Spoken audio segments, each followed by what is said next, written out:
Hi everyone and welcome. We're here in my wormery and my VermiBags. That's the one on the floor there, that's the VermiBag Tote. And the one over there on the frame in the corner is the VermiBag Mini. They're due for a feeding today. It's been 9 days since they were last fed. And the last time we checked in on them, there was a couple things going on, so I felt like I was in a to-be-continued episode of some sort of a TV series, because when we last visited on this one, it was starting to show real nice signs of the plastic that's been used to retain moisture. It was really starting to show some really nice signs of how it's retaining moisture. A lot of worms working the activity on the surface. So I just wanted to see how things are continuing in that one. But maybe more importantly is the one that's down here is the VermiBag Tote. We had beefed up the plastic that's covering the top surface to try to see if we could better retain moisture to ward off evaporation. And I'll really be curious to see how that's coming along. Hopefully it's working better than it had been previously. It was working before, but not as good as it could. And lastly, we had talked last week about getting that, 9 days ago, we had talked about getting that bin set up for a horizontal migration, meaning we try to move all the material off to one side and start maintaining only one edge of the bin with fresh bedding, fresh food, etc., in order to try to lure the worms out of the material, enabling us to eventually harvest the material in the bin, get the castings out after the worms have depopulated it. So if possible, that's something I'd really love to get going today in the VermiBag Tote with the African nightcrawlers. So let's start with the European nightcrawlers and the VermiBag Mini. This is just a top feeding, drop some food in the top, and then we can get a little bit more involved with checking out what's happening in the VermiBag Tote. So let's get that VermiBag Mini over here.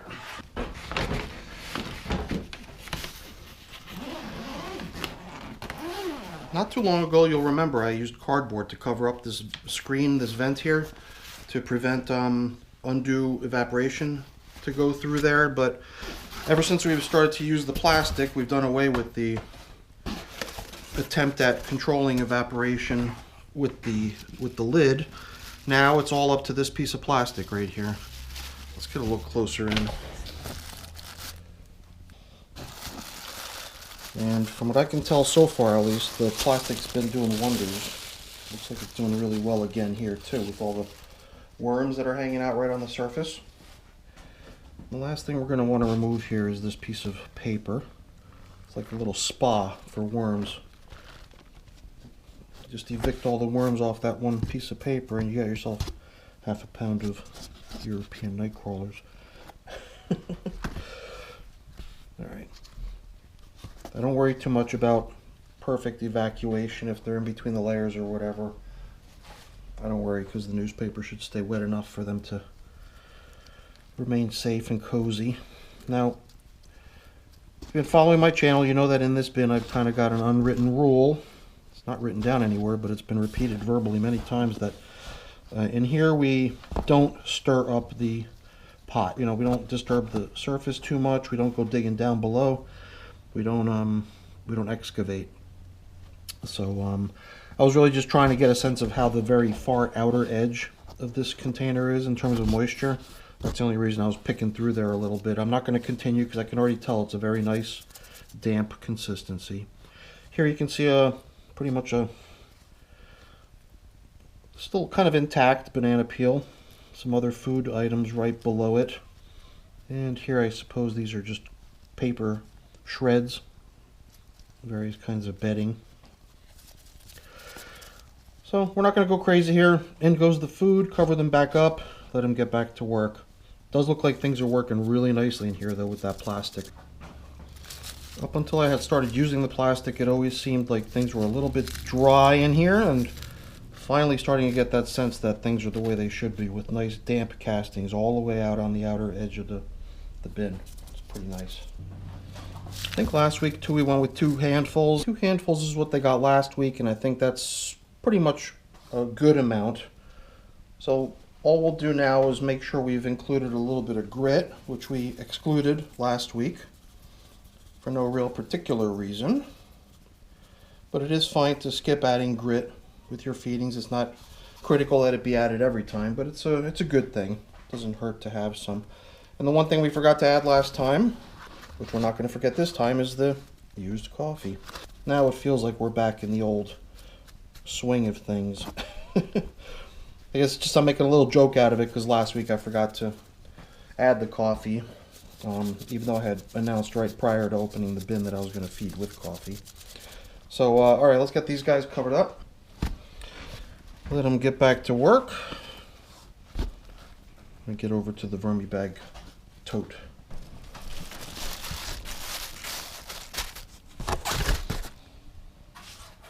Alrighty.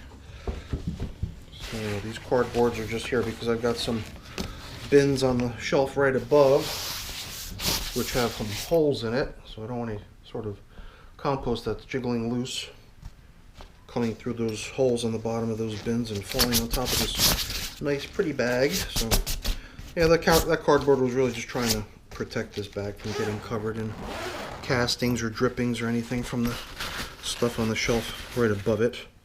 Now, the one thing that was major difference, the one change we applied last week, was putting a second bag in here. And this is the bag that we went with.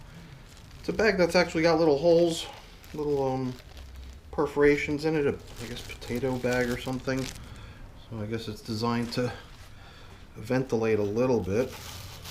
This is just like your typical bag that you get at a vegetable market. Throw your peppers and onions and tomatoes into. Lightweight bag so it doesn't affect your measurement on the scale. But perfect, just right for maintaining moisture in the bin. Maybe not perfect, because it is true that alone that one piece of plastic just didn't seem to reach far enough to do a good enough job, but now that it's being helped with that second piece of plastic coming all the way out to the edge, I can already see the material on these far outer edges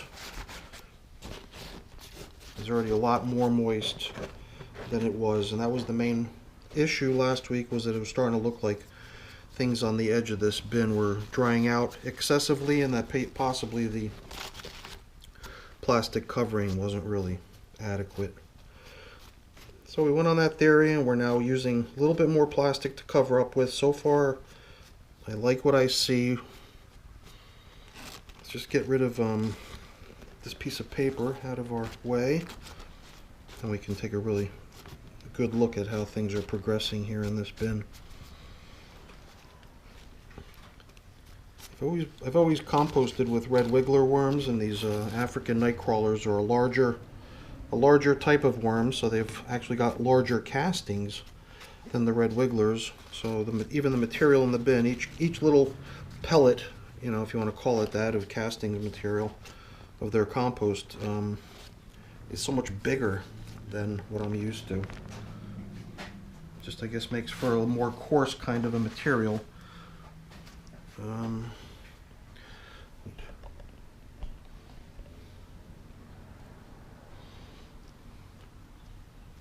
The last feeding happened right down the middle here, and we're kind of breaking pattern because we typically put down some sort of an indicator to show where we last fed. So I don't know why, but in these Vermi bags I just seem to get sloppy and break my kind of little operating methodologies. But before we even begin, why don't we start with the assumption that we can proceed with what we want to do today, which is prep this bin for eventual harvesting and soon.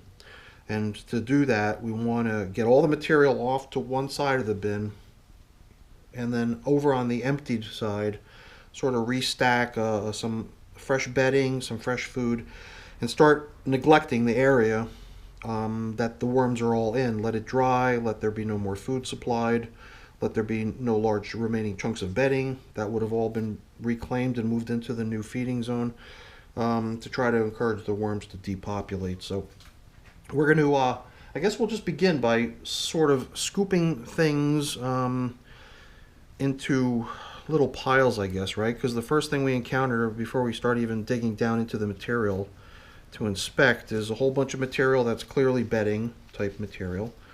So if we kind of gather all that right from the get-go, we'll already have part of the stuff we need to to lay down into our new feeding zone as sort of a foundation for the food that we lay in. And that'll be this old, in progress bedding. I think it'll work really nicely for that purpose. So let's shove that stuff over here. And then I guess the next thing to do is to start piling things up. So why don't we use this as the side to pile everything up a little bit. Start moving over, see how high we can get. And we'll have to kind of stop ourselves from going too high. And I guess anytime we find a decent sized hunk of food, like this is a banana stem, let's just keep all that stuff over on this side, because then we'll assume that this is where the feeding zone is going to be rebuilt. And that's where all the large chunks of anything we encounter while we're doing this needs to be. So it would almost be nice if we could actually somehow filter this stuff down and just pull out every piece of uneaten bedding and food and leave behind only castings. Now, we've got to keep in mind the last feeding was right down the middle, and in that feeding zone we've still got old antique pieces of food that have continued to be revisited each time we feed. Some of these are just slow composting items, a core cob. Here's a half of a mango seed. These are just clearly things that are slow composting items. These are pieces of bread, bedding. I guess if we sort of limit ourselves to not picking through every little tiny scrap too meticulously, then this wouldn't take too long. So why don't I just see if I can force myself to maintain a pretty brisk pace, and at the same time trying my best to locate and scoop out any large pieces of either bedding or food, so as to make sure that it just remains with the stuff that's going to be placed into the new feeding zone. Try to make what remains a castings only, or as much as possible, material, and we'll just be left to sit. Also at the same time picking out a lot of this really dry stuff at the very bottom that did get exposed to maybe a little bit more air than it needs. Got a little bit dried out, and that'll help a lot if it gets mixed in with some nice damp material. Luckily it seems like it's already, converted compost, and it's just sort of sticking together because it's very dry.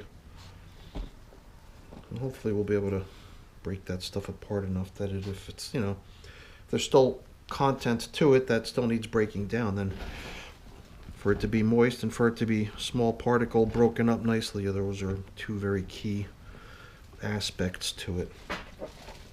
But now it's really starting to look pretty nice. If I just go through it and randomly look at any handful that I sort of jostle around, I rarely find anything, and if I do, like this piece of cardboard, I'll just move it over.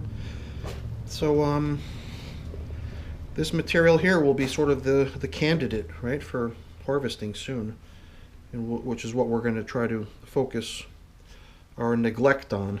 It's kind of like a conscious neglect, right? That sounds cruel, but it's kind of the strategy, I guess, to inspire the worms to finish what's left in here and start looking for new sources of nourishment. I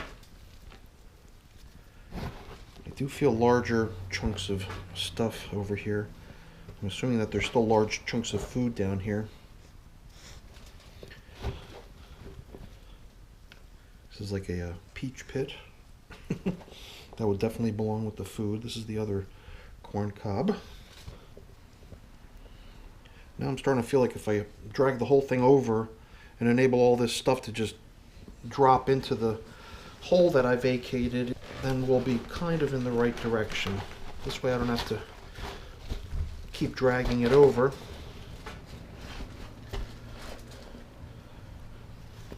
Alright, so then I could take all this bedding type material that we collected, all this paper, scatter it around the bottom, nice cozy spot for them to retreat to. Good thing to be down there to sop up all the moisture from the food that they're eating as they consume it. little bits of this, a little bit of that. So then here's the mango, here's the corn, here's the other corn, and I think for the most part we're where I was hoping to get today. So before we pile in the fresh food, let's make sure we haven't overlooked anything here. Anything else we wanted to do? I don't think so. Do we need to supplement the bedding? I don't think so. I don't think it's necessary. I think we have a pretty good abundant amount of bedding down in there. But now I guess the one thing we'll be left without is the paper on top. So we did have all of this paper that is now serving a bedding function on the bottom under the feeding zone. Leaves us without what was covering across the top. But that might not be a problem. I'm not going to worry too much about that. Maybe we'll just go with it as is. Just let it be castings across the top. Alrighty. Yeah, let's get this thing buttoned up and back to work. Here again, I'm thinking the 2 handful rule. But then again, this is not really meant to be a feeding anymore. At this point, I'm really trying to build a strategic sort of outpost here to get the worms to come on over out of the finished material. And also, I guess since that was a pretty good size handful as well, I'm going to leave it at that. I think that's a good amount. Let's make sure we include some grit. Not because it's all that important, but hey, whatever we can do to lure the worms over here and out of the finished vermicompost. Onto our staple topper, which is the coffee in most cases, when I don't forget. I think that's enough. So that really amounts to a pretty generous feeding right there. It's funny because I did set up a horizontal migration like this in another bin of mine recently, and what I did was I put a little cardboard partition in there. I even thought about doing it here, but we'll just keep it simple. We'll just we'll leave this as is, and I just wish I had something. You know, let's sprinkle a little bit of kind of a fast composting top cover, sort of a bedding material. We'll throw it in here dry, just some leaves. This way it'll be easier for us to see where that feeding was. And you know what? Better late than never, right? Or maybe we had it once and it fell apart or something, but now we got a good indicator of where our feeding zone is. All right, so hey, hopefully you enjoyed my little check-in on my my VermiBags. Last week, or maybe 9 days ago, if you want to be precise, was the last time we checked in on them, and that was the 6-month sort of 6-month check-in since I've had VermiBags. And if you're interested in checking that video, I could always leave a link to it up in the corner, and there's one of those cards, so I invite you to go check that out. But you know, other than this, there's not much left to do other than put things away, clean up, get things washed, but you know, that's boring. I won't keep you around for that. So let me take this as a quick opportunity to say thank you. Thank you for watching. I appreciate your company, and hopefully you enjoyed the video. If you did, as always, please remember to give me a thumbs up, show that you liked the video, and also consider becoming a subscriber to the channel as well. That would be really appreciated as well. All right, everyone. Thanks again for watching. Have a great day. Bye now.